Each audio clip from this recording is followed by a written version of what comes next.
Hi friends, காலையில் first வேலை பார்த்தீங்கன்னா மாட்டுக்கண்ணுக்கு வாயில் பொட்டுக்கூட ஓடுறதா. மாட்டுக்கன்று பார்த்தீங்கன்னா மண் சாப்பிட்டு இருக்குது, அதனால் பொட்டுக்கூட ஓட்டோம்னா கொஞ்சம் கம்முன்னு இருக்குது, மண்ணெல்லாம் திங்காமல். அதுக்கப்புறம் கிரைண்டர் பார்த்திங்கன்னா நம்ம சாலையில் ஓட்டிருக்குறோம். அங்கே வீட்டில் போட்டிருந்தா பாப்பாங்கள்லாம் ஏதாவது ரகலை பண்ணி விட்ருவாங்க மாவாட்டும் போது அப்படின்னு சொல்லிட்டு சாலையில் ஓட்டிருக்குறோம். இன்றைக்கி பார்த்திங்கன்னா வாசு தெளிக்கிறதுக்கு கொஞ்சம் லேட் ஆயிடுச்சு.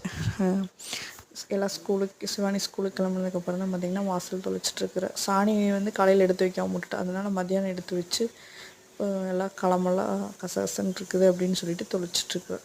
அதுக்கப்புறம் பார்த்திங்கன்னா ஒரு கோழி அடை வச்சுருந்தேன். அது பார்த்திங்கன்னா நம்ம ஃபோட்டோ வீடியோ எடுக்கிறேன்னு கிறுக்குறுந்த கோழி நம்மளை கொத்தரைக்கே வருது. நைட்டு பார்த்திங்கன்னா பூரி உருளைக்கிழங்கு குருமா, பார்த்திங்கன்னா ரவா பூரி சுட்டிருந்தேன். அது பார்த்திங்கன்னா மாவு கொஞ்சம் லூஸாக போயிடுச்சு, அதனால் உப்பியே வரல. ஒரு பூரி நல்லா வந்துச்சு. நைட்டு பூரி உருளைக்கிழங்கு மசாலா.